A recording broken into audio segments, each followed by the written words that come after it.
وهو الذي يتوفاكم بالليل আল্লাহ রাব্বুল আলামিন বলছেন তিনি সেই সত্তা, তিনি ওই সত্তা যিনি তোমাদেরকে রাতের বেলা সাময়িকভাবে মৃত্যু দান করেন। ইয়াতাওয়াফাকুম মানে মৃত্যু দেয়, বিল্লাইল তোমাদেরকে সাময়িকভাবে মৃত্যু দিয়ে থাকেন, তিনি হলেন সেই সত্তা।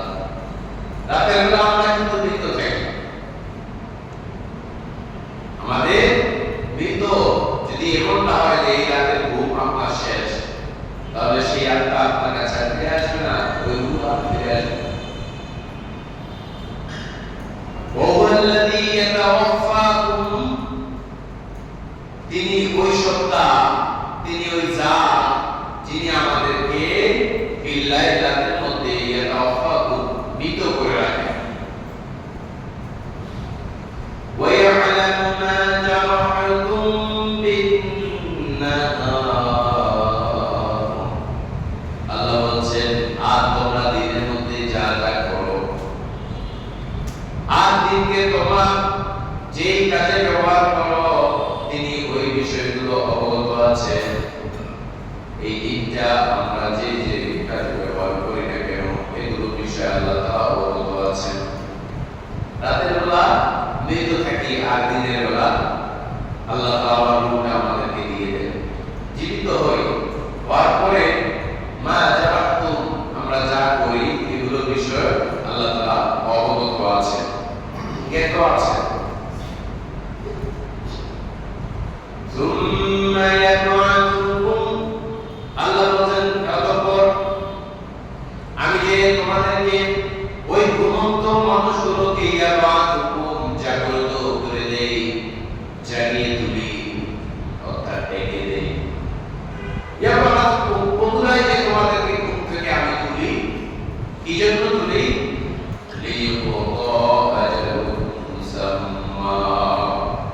যাতে করে নির্দিষ্ট সময়গুলো হিসাবগুলো ঠিক মতো আদায় করা যায়। নির্দিষ্ট সময়গুলো গণনা করার জন্য তোমাদেরকে আবার ওই ঘুম থেকে জাগ্রত করি। এই আয়াতের যে অর্থগুলো কত সুন্দর করে আল্লাহ তাআলা বুঝিয়ে দিলেন যে তোমাদেরকে রাতের বেলা আমরা কি দেই, আমি আল্লাহ তোমাদেরকে একটা সাময়িক মৃত্যু দেই, সাময়িক মৃত্যু দেয়। সুতরাং আমরা সবাই রাতের বেলা মৃত হিসাবে, তারপর দিনের বেলা যা যা করি এগুলো বিষয়ে আল্লাহ তাআলা অবগত আছেন, জ্ঞাত আছেন। সুম্মা ইয়াবআসুকুম অতঃপর আল্লাহ তাআলা তোমাদেরকে ওই সাময়িক মৃত্যু থেকে যে তুলে ডেকে দেন, জাগ্রত করেন। কেন? লিকুদা আজালুন মুসাম্মা যাতে করে সময়ের যে নির্দিষ্ট সময়ের যে পরিমাণটা, হিসাবটা এটা যেন আমরা সহজভাবে রাখতে পারি। যদি আমরা মৃত থাকতাম আজকে রাতের বেলা, যদি আমরা মৃত থাকতাম তাহলে আজকের যে তারিখটা এটা আমরা জানতাম না। আমরা জাগ্রত হয়েছি বিধায় আজকে কয় তারিখ এটা জানতে পেরেছি। এই যে সংখ্যাটা, এই সংখ্যাটা না জানলে পরে কেউ বলতে পারবে না। সুতরাং জীবিত করার উদ্দেশ্য হচ্ছে সংখ্যা গণনা যে হিসাব, এটার জন্য আমরা রাখতে পারি। অর্থাৎ আল্লাহ বলছেন যে রাত দিন এটা আমি তোমাদেরকে তোমাদের হিসাব রাখার সহজ করার জন্য এটা আমি তোমাদেরকে দিয়েছি। এটা জানো রাত দিন যদি না থাকতো কেউ তারিখ গুনতে পারতো না, কেউ তারিখ গুনতে পারতো না। যতই আপনার পুঁজিটা থাকে, পুঁজিটা দিয়ে কি হবে? রাত আর দিন যদি না থাকতো তাহলে কি হিসাবে আপনি তারিখ হিসাব করতেন? কোনো সিস্টেম থাকতো না। ইংরেজি হিসাবও যদি ধরেন বা খ্রিস্টীয় যারা পুঁজিটা তৈরি করছে ওদের হিসাবেও কিন্তু রাত দিন হিসাবে তারা গণনা করে যে আজকে রাত 12টার পর থেকে কত তারিখ। আর আমি আপনার সন্ধ্যা হয়ে গেল, তারিখ শুরু হয়ে গেল, অর্থাৎ সূর্য অস্ত গেল, তারিখ শুরু হয়ে গেল। আর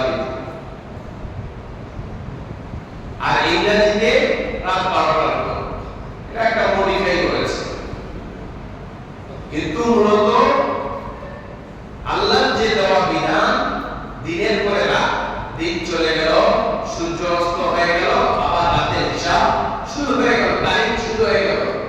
কিন্তু ইংরেজরা অথবা খ্রিস্টপূর্বে যারা ছিল, পার্সিয়ান, এরা তো অনেক গবেষণা করে আর কি চিন্তা করছে যে এটা তো আল্লাহর বিধান, ওরা তো আল্লাহর বিধান মানে না, তাই একটু মডিফাই করে ওরা চিন্তা করছে 12টা থেকে দিই আমরা, তাহলে ইংরেজি হিসাব। তারাও কিন্তু সূর্য অস্তের পর করে হিসাবটা দিতে পারত, আমরা ওইভাবে জানতাম। আজকে 12টার পরে যে হিসাবটা করি, এই হিসাবটা যদি তারা যদি বলতো যে আরবি যেমনি হিসাব হয়, অর্থাৎ সূর্য অস্ত গেলে আপনার 1 তারিখ হয়ে গেল, সূর্য অস্ত গেলে আরবিতে 2 তারিখ হয়, ইংরেজিতেও যদি সেট করতো কোনো অসুবিধা ছিল না, কিন্তু একটু মাতব্বরি করে এটা করা হয়েছে। তাদের নির্দিষ্ট ক্ষমতা বুঝাইতে তারা চেয়েছে, অথচ সেই ক্ষমতাটা তার না। এই গণনা করার ক্ষমতা তাদের না, এই ক্ষমতাটা স্বয়ং আল্লাহ তাআলা দিয়েছেন, যে রাত আর দিনকে দিয়েছি তোমাদের হিসাব গণনা করার জন্য, তোমাদের বাৎসরিক যে হিসাব থাকে, এই হিসাবগুলো তোমরা যে একের পরে এক দিন গণনা করো, এগুলো রাত দিন দিয়েছি বিধায় তোমরা গণনা করতে পারো। এই রাত দিন না থাকলে সম্ভব ছিল না। তো যাই হোক, এটা আল্লাহ তাআলার পক্ষ থেকে অনেক বড় নিয়ামত। এটাই সূরাতুল আনআমের 7 নম্বর আয়াতে আল্লাহ তাআলা বলেন, ওয়া হুয়াল্লাযী ইয়াতাওয়াফাকুম বিল-লাইল, আর আমি আল্লাহ রাতের বেলা তোমাদেরকে সাময়িকভাবে মৃত্যু ঘটিয়ে দেই, সাময়িকভাবে মৃত্যু ঘটিয়ে দেই। وَيَعْلَمُ مَا جَرَحْتُم بِالنَّهَارِ ثُمَّ يَبْعَثُكُمْ فِيهِ لِيُقْضَى أَجَلٌ مُّسَمًّى। তারপর দিনের বেলা তোমরা যা যা করো, যে যে কর্মকাণ্ড করো, সেই কর্মকাণ্ড এগুলো বিষয়ে আমি আল্লাহ ভালো অবগত আছি। তারপর আমি রাতের বেলা ওই মৃত্যু থেকে তোমাদেরকে যে জাগ্রত করি, এটার কারণ হলো ফিহি সুম্মা ইয়াবাতুকুম ফিহি, এই জন্য তোমাদেরকে আমি আবার জাগ্রত করে তুলি, লিইউকদা আজালুন মুসাম্মা, যাতে করে তোমরা এই যে সংখ্যার হিসাবটা, গণনাটা, দিন রাতের গণনাটা, তারিখের গণনাটা সহজভাবে করতে পারো। সুবহানাল্লাহ। এখানে আল্লাহ তাআলা মহা করুণা, ভালোবাসা, মহব্বত আমাদের প্রতি আছে, বিধায় আল্লাহ তাআলা আমাদেরকে দিন আর রাত দিয়েছেন। এই রাত যদি শেষ না হতো তাহলে কেমন হতো? মানুষ ঘুম থেকে উঠতো ঠিক হওয়ার পরে বলতো কি ব্যাপার, রাত শেষ হয়ে গেল। মানুষ হতাশা, কতক্ষণ আর থাকবে, এরকম ভাবে যদি রাত হয়ে যেত, মানুষ স্থির হয়ে থাকতে পারত, অথবা শুধু দিন থাকতো, মানুষ ক্লান্ত হয়ে যেত, কি ব্যাপার রাত হয় না কেন, অস্থির হয়ে যেত। তাহলে রাত আর দিন আল্লাহ তাআলা দিয়েছে মানুষের জন্য। অন্য আয়াতের মধ্যে আল্লাহ তাআলা বলেন, রাতকে তোমাদেরকে দিয়েছি বিশ্রাম নেওয়ার জন্য, আরাম নেওয়ার জন্য, ঘুমানোর জন্য, আর দিনকে দিয়েছি আল্লাহ তাআলা তোমাদের কর্মগুলো সহজ করার জন্য।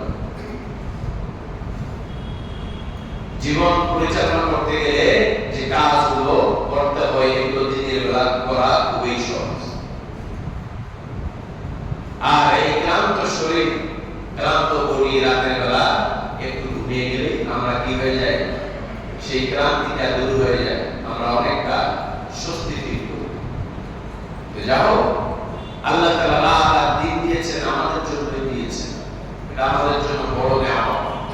মুহররম মাস, এটা আরবি মাসের শুরু। যখন খলিফা হযরত ওমর রাদিয়াল্লাহু তাআলা শাসন আমলে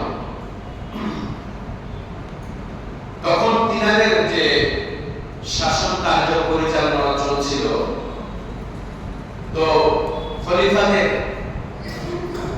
দৈনন্দিন যে কার্যক্রম, এই কার্যক্রম এগুলো কাজ করা হতো, কিন্তু ওই সময় আরবি গণনা ছিল না থাকার কারণে দৈনন্দিন যে হিসাবটা এটা রাখতে খুবই কষ্ট হতো। খলিফা হযরত ওমর রাদিয়াল্লাহু তাআলা বললেন যে আমাদেরকে পত্রিকা হিসাব রাখার জন্য আমাদেরকে কাজের যে তারিখ এটা ঘোষণা করার জন্য আমাদেরকে একটা পত্রিকা তৈরি করতে হবে, আরবি একটা হিসাব তৈরি করতে হবে। ওই সময় হযরত ওমর রাদিয়াল্লাহু তাআলা তিনার নির্দেশে আরবি মাসের সূচনা করা হয়। কারণ গণনা না থাকার কারণে দৈনন্দিন কাজের হিসাবটা ঠিক থাকতো না, তারিখ না বসার কারণে নিয়মিত এই কাজের পর এই কাজ, এরপরে এই কাজ, এই যে কর্মগুলো থাকে এগুলো তারিখ না থাকার কারণে হিসাবগুলো এলোমেলো হয়ে যায়। তো ওই সময় তিনারা শুরু করেছেন আরবিতে। অনেকেই প্রস্তাব দিয়েছিল যেহেতু রমজান মাসে কোরআন নাযিল হয়েছে, রমজান থেকেই আরবি মাসের বা আরবি বছরের সূচনা। তো সর্বসম্মতিক্রমে মুহররম মাসকেই আরবি মাসের বা আরবি বছরের সূচনা করা হয়। এই বছরের শুরু হবে মুহররম মাস দিয়ে। এই মুহররম মাস আল্লাহর কাছে খুবই ফজিলতপূর্ণ মাস। 4টি মাস আছে, যে মাসগুলো হলো আশহারুল হারাম, হারাম মাস, নিষিদ্ধ মাস। 4টি মাস নিষিদ্ধ মাস। এই মাসগুলোতে যুদ্ধ, মানুষের সাথে মারামারি, কাটাকাটি, হানাহানি এগুলো সব হারাম ছিল, নিষিদ্ধ ছিল। 4টি মাসের মধ্যে জিলকদ, জিলহজ আর রজব আর মুহররম, এই 4টি মাস খুবই গুরুত্বপূর্ণ। এই মাসগুলো আল্লাহর কাছে খুবই পছন্দনীয়। যা হোক, এই মুহররম মাসে বড় একটা বিষয় আছে। সেই বিষয়টা হলো, অনেকেই আমরা জানি হযরতে হুসাইন রাদিয়াল্লাহু তাআলা আনহু তিনাকে কারবালার প্রান্তরে শহীদ করা হয়। এই ঘটনাটা আমরা অনেকেই জানি, 10 মুহররম। তো যদিও এই ঘটনাটা অনেক পরে হয়েছে, মুহররমের সূচনা এই ঘটনাকে কেন্দ্র করে নয়, বরঞ্চ এই সূচনা, মুহররম মাসের সূচনা হয়েছে হযরতে ওমর রাদিয়াল্লাহু তাআলার খিলাফত চলাকালে, অনেক আগে। তার প্রায় 40 বছর পরে এই ঘটনা ঘটে, হযরতে হুসাইন রাদিয়াল্লাহু তাআলাকে শহীদ করা হয়। যেহেতু অনেকে আমরা ইতিহাস না পড়ার কারণে মনে করি যে কারবালার প্রান্ত থেকেই মুহররমের সূচনা, এটা ভুল। কারবালার প্রান্ত থেকে মুহররমের সূচনা নয়, এই মাসের সূচনা নয়, বরঞ্চ এই মুহররম মাসের 10 তারিখে এই ঘটনাটি ঘটেছে, ইতিহাস থেকে জানা যায়। তো যাই হোক, মুহররম মাসের কিছু ফজিলতপূর্ণ হাদিস আপনাদের সামনে পেশ করব ইনশাআল্লাহ। যখন হযরত মুসা আলাইহিস সালাতু ওয়াস সালাম ছিলেন, তিনি যখন নবুয়ত পাওয়ার পরে হযরত মুসা আলাইহিস সালাতু ওয়াস সালামের বিরোধী পার্টির নাম কি ছিল জানেন? কি নাম? ফেরাউন, তাই না? তো সারা জীবন আল্লাহর নবী হযরত মুসা আলাইহিস সালাতু ওয়াস সালাম কি করে গেছে? বিরোধিতা করে গেছে। বিরোধী পার্টি বললাম এর মন খারাপ করেন না, বিরোধিতা করেছে। যারা বিরোধিতা করে এদেরকে আমরা বিরোধী করি, ব্যাপারটা কিন্তু এরকম। তো সারা যতদিন ফেরাউন বেঁচে ছিল, ফেরাউন কিন্তু নির্দিষ্ট একজনের নাম নয়। অনেকে মনে করে একটা ব্যক্তির নাম ফেরাউন, এটা ভুল। ফেরাউন ওটা একটা পদের নাম ছিল মনে করেন, যে শাসনে যাইতো তাকে ফেরাউন বলা হতো। ওই সময় অনেক ফেরাউন ছিল, একটা দুইটা না। তবে মুসা আলাইহিস সালাম নবুয়ত প্রাপ্ত হওয়ার পরে যে ফেরাউনটা এসেছিল ক্ষমতায়, বা যে ক্ষমতায় ছিল, সে সবচেয়ে বড় ফেরাউন ছিল।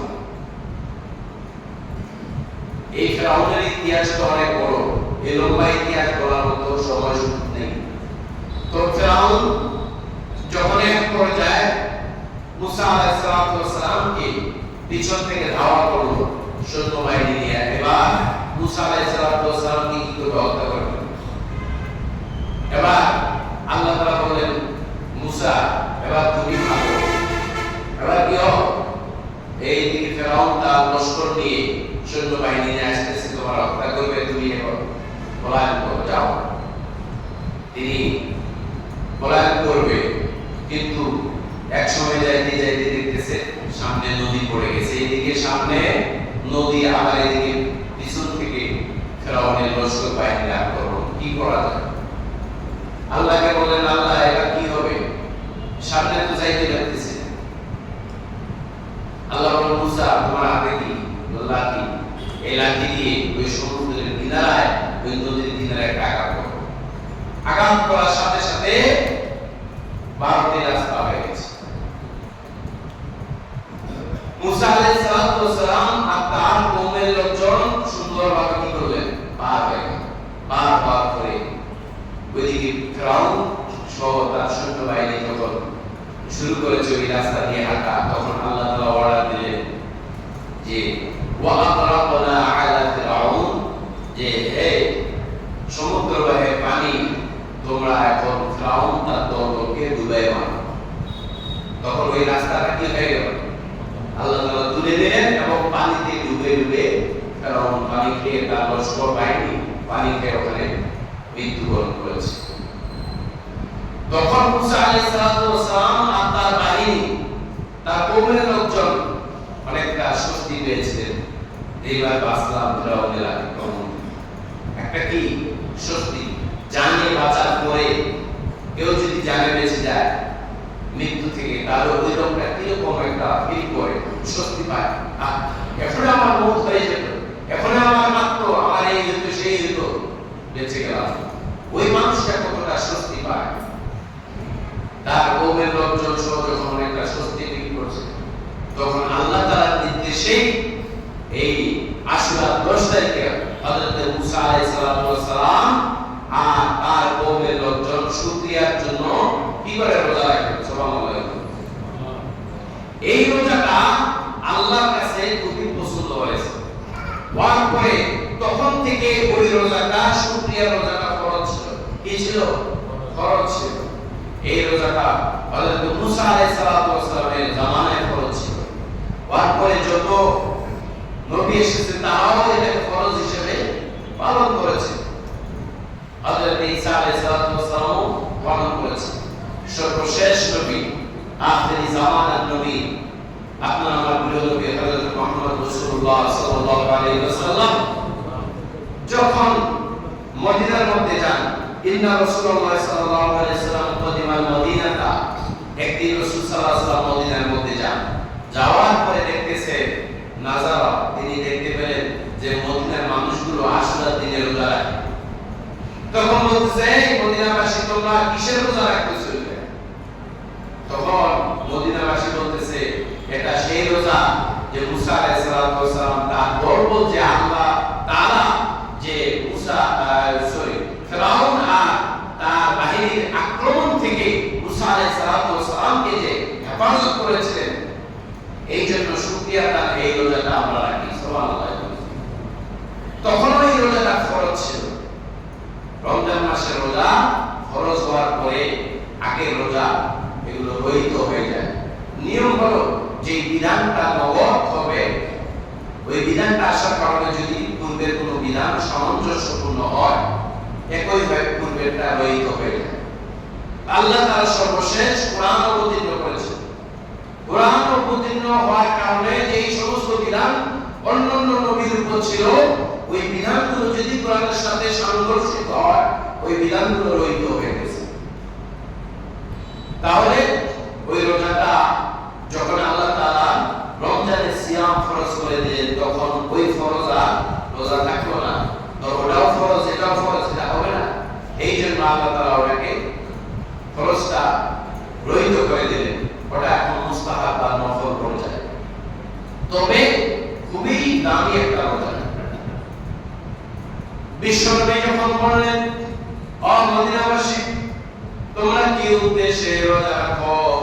ওই মদিনার মানুষগুলো বলল, ফেরাউনের আক্রমণ থেকে হযরত মুসা আলাইহিস সালাতু ওয়াস সালামকে হেফাজত করেছিলেন। ফেরাউনের লস্কর বাহিনীর হাত থেকে রক্ষা পাওয়ার কারণে এই রোজাটা আমরা রাখি। বিশ্বনবী বললেন, ফানাহনু আহাক্কু ওয়া আওলা বিমুসা মিনকুম। ও মদিনাবাসী, শোনো, এটা শুধু তোমাদের অধিকার তা নয়, মুসা আলাইহিস সালাতু ওয়াস সালামের এই রোজাটা বেশি হকদার অধিকার আমরাও রাখি।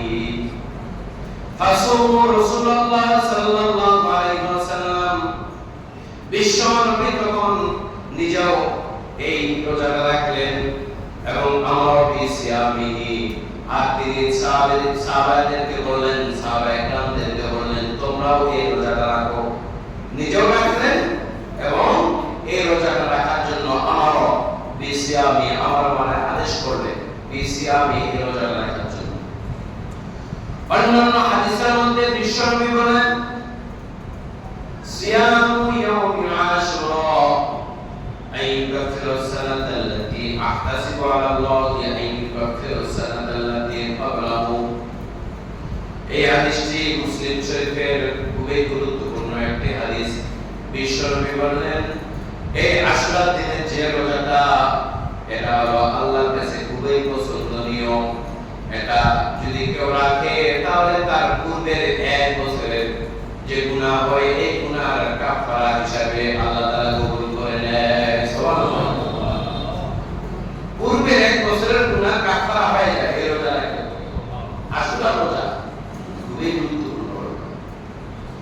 অন্য হাদিসের মধ্যে বিশ্বনবী বলেন, আফদালুস সিয়াম বা'দা শাহর রমাদান সিয়ামু শাহরুল্লাহিল মুহাররম। বিশ্বনবী বলেন, সবচেয়ে উত্তম রোজা রমজানের রোজার পরে যার স্থান। রাসূলের হাদিস অনুযায়ী রমজানের রোজার পরে আল্লাহর কাছে পছন্দনীয় যদি রোজা থাকে, তাহলে এই রোজা হলো মুহররম মাসের আশুরা রোজা, 10 তারিখের রোজা। সুবহানাল্লাহ। এই গুরুত্বপূর্ণ রোজাটা আমরা রাখার চেষ্টা করব ইনশাআল্লাহ। আল্লাহ তাআলা আমাদেরকে রোজা রাখার তৌফিক দান